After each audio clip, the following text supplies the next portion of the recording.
All right, man. One team left to discuss. It's the Arizona Cardinals. Their over-unders, 8.5. Cardinals, they've playing hard these last couple of years, but offense, defense, things just seemed the roster was just not in the right spot. I think this is the best the roster's been in a while.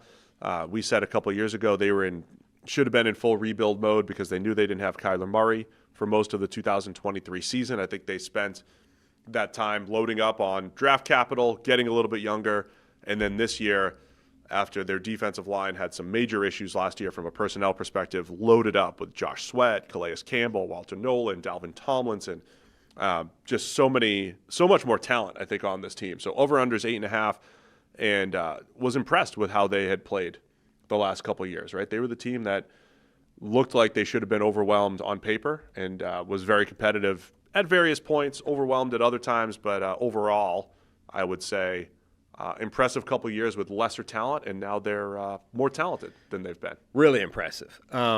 Jonathan Gannon may be the finest example of not judging a book by the first impression. Maybe Nick Sirianni given his opening press conference, but those are two guys who the first impression was farcical. Nick Sirianni's press conference was awful. Jonathan Gannon was the guy that goes in with the video of zoom, zoom, it was awful, ridiculous looking. And yet this has been one of the best coached teams in the NFL since he got there on both sides of the ball. They've been really, really good. And I think they've been making a lot more of the personnel they have than they should have been. But now, again, they're bridging the gap. Now they've actually added personnel to what was already a really good scheme, and we should start to see some really good stuff. I mean, we were talking about that defensive line this time a year ago, and you're like, this reads like a preseason second-string unit, right? And now it is. Now the group that was a starting group last year are all number 2 on the depth chart. They've been bumped down by all the additions that they've made, and so it should be so much better. Let's start on the defensive side of the ball because we've done the opposite for every other team, but it's really intriguing to me because of that, right? I think they saw the weakness and attacked it with Dalvin Tomlinson coming in, going to get Josh Sweat, Calais Campbell. He's almost our age, but he could still play. There's just so much more star power and depth on that defensive line. And what's been most impressive about Jonathan Gannon and this team is the fact that they did find ways to make plays at the end of games and rush the passer, like Zaven Collins and Mac Wilson. They had Mac Wilson playing on the edge a lot. He's more of a traditional linebacker. They had Zaven Collins moving around. They found ways to use the skill sets that they have, whereas Zaven Collins is not an elite pass rusher, but he's a good football player, and they just maximized his skill set. Mac Wilson, solid football player. They maximized his skill set. Now they have more overall talent on this team. So I really like the front seven. I like the way they've moved people around on the front seven these last couple of years, so I do think they just have far more flexibility. Remember, Zaven Collins was a linebacker turned edge. They have Baron Browning, who's a linebacker turned edge. They have all of these versatile type of players in the front seven. They have Budda Baker, who's plays all over the field, safety in name, but he's just overall good football player. I'm intrigued to see what they do both schematically, but also now that they have these different body types and people who can actually win one-on-ones. And then last thing I'll throw in Darius Robinson, another hybrid edge interior type of player who they got in the first round. Didn't really get to see him much last year, but different bodies, different potential. Walter Nolan, who's missing a lot of camp, but can be really disruptive. This front seven has a lot of intrigue. And there's a lot of big bodies as well. I mean, Calais Campbell is a massive, long, problematic body type to deal with as an offensive lineman. Darius Robinson is in a similar bucket in terms of that tweener, but long, hard to block. Jordan Birch, the rookie from Oregon, is a similar, just huge. There are some massive body types to have to deal with for opposing offenses. So, yeah, I'm intrigued by this defense. The other part, we said from a draft perspective, maybe the most boom or bust draft. People didn't like Walter Nolan from just a whatever standpoint, off field, whatever you want to call it. Now, again, but some people did. But some people were fine. Yeah. I'm just saying, I thought he was a top 10 caliber player. They get him in the middle of the first round. Potential's there. Will Johnson, another top 10 caliber player at corner. They get him in the second round. I was watching saw the clip from Spotlight this week. Yeah. He was getting talked up as having a great camp, Ari Meirov and Spotlight. Go check it out, either on Twitter or here on YouTube. where Will Johnson's great camp was being talked up on Ari's show. So, yeah, the high end potential of Walter Nolan and Will Johnson, I think, is through the roof, and an awesome, buy low on Will Johnson given his draft stock in the second round. Yeah, I mean, I think they need help at corner. Definitely. So I think the first 2 draft picks were very good. Walter Nolan, a potential difference maker immediately on that defensive line. Will Johnson, a guy that most people had as a first round pick, really throughout the process ends up slipping into the second round. I mean, I kind of get it based off some of his tape, but I think it's invariably seen as a phenomenal value draft pick, and history says those have some power, right? Stopping the slide of a guy that slipped beyond where people expected him to, those have a better than average chance of working out. Jordan Birch, as we mentioned before, I think is an intriguing body to throw on that defensive line as well. So their first 3 draft picks could be significant players to add to this team and definitely make an impact. Garrett Williams broke out last year at corner. Will Johnson has a chance to make an impact. Have some questions about that other cornerback spot, but I just love a lot of the moves the Cardinals have made defensively, and you add that with a scheme that I think is a group that's overachieved these last couple of years. That's where all the potential comes from. Offensively, Kyler Murray back at the helm. At quarterback, you have Marvin Harrison Jr., last year's number 4 overall pick. On the workout program. We'll see what happens there. Trey McBride coming off of a huge breakout season as well. Offensive line mostly intact from last year, I believe. So they have a chance to be as good, if not better, to me, depending on what they get from Marvin Harrison Jr. in year 2. Yeah, it is the X factor there. It's not like he was bad year 1, and there's all these sort of stats that Marvin Harrison Jr.'s rookie season looked a lot like Marvin Harrison Sr.'s if you just look at raw numbers. Don't do it. But as we know, that's not a particularly fair comparison these days. Number 1, extra game. Number 2, totally different football game. But so it was relatively underwhelming given the expectations and the hype around Marvin Harrison Jr. from a long time before the draft. But it's not like it was bad. And now he has shown up genuinely reworked as a body. I mean, he is physically completely different than he looked last year, where you had this long, skinny guy that did not look particularly explosive. Now he's jacked to the gills. I mean, he looks huge now.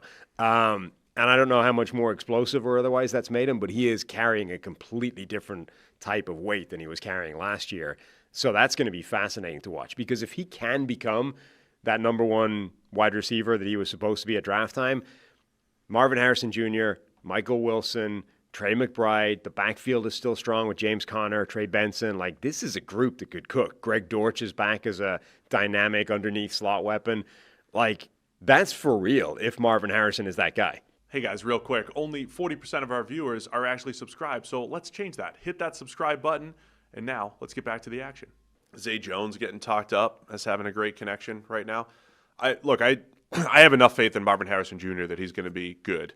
The question is he in a draft class where Malik Neighbors is there and Brian Thomas Jr. is there, and those guys look like dynamic all over the field threats. Marvin Harrison Jr. might not be the downfield threat, might not be that short threat that can take it to the house. That's the question. I think he might have it in him though, so I'll give him another year. But to also, prove that. I think he'll be very good. I mean, look, who knows how much of this stuff is true or not? But when he was asked, what did you do to come back into training camp jacked out of your mind? He was like, I just, ate more. He wasn't like, oh yeah, I spent 6 weeks working hard in the gym and grinding, explosive. He was just like, I just started eating more. Which, I mean, if that is genuinely the case, that's how I put weight on. You put on a different type of weight when that happens. But if Marvin Harrison was just under eating previously, and that's why he was that kind of skinny, tall, I don't know what kind of it, maybe genuinely there is a far more explosive athlete to be had by Marvin Harrison just taking care of himself better than he had previously. The one thing that I think is missing, or maybe he was lying and he was actually working his ass off all offseason to put on a ton of weight. Who knows?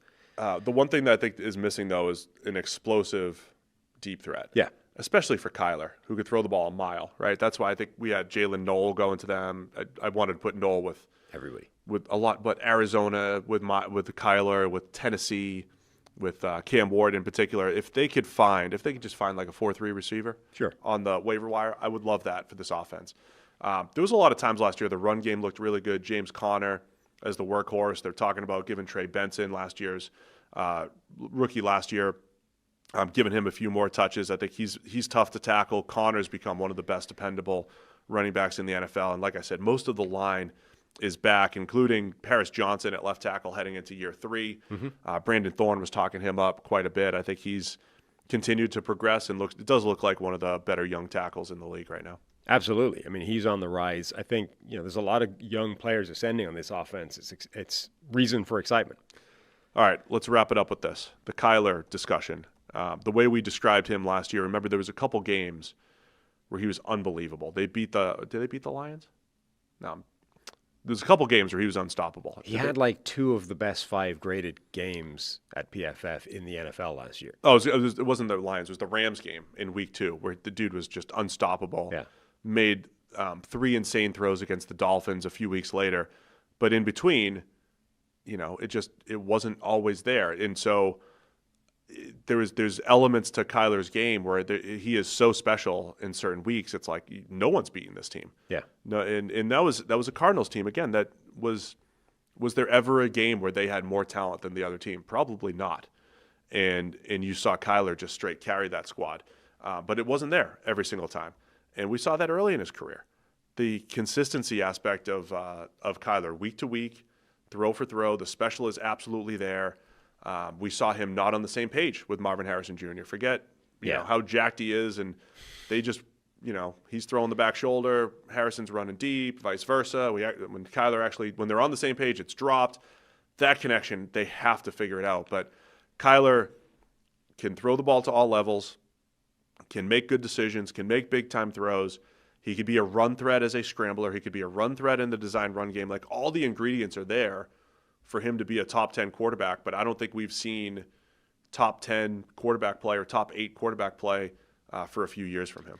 No, he had that one year where he was like leading the NFL in big time throw rate and just spectacular numbers. And then he got hurt, obviously had the injury, came back, and he's never really been that guy again, all outside of the occasional game where he shows up and it's like, wow, he is a special athlete and capable of absolutely insane stuff. It is crazy. Like that, him and Marvin Harrison not being on the same page thing is huge. Like, the way Aaron Rodgers and Devontae Adams were just the same mind when it came to back shoulder throws, one-on-one stuff on the outside. If Marvin Harrison and Kyler Murray just had that last year, I mean, he had almost 900 yards. How many yards do you think he'd have had if they were just on the same page on those plays alone? Yeah. It's like you're talking about probably 1,200, maybe 1,100, let's say, to be conservative. But like 1,100 yards and 8 touchdowns, you're like, great, we got our guy. But because it's not, for some reason, they were completely not on the same page just on those sort of telepathic plays. It's 908 touchdowns, and now we're a little bit disappointed, and we're wondering, why is Marvin Harrison not as good as we thought we were?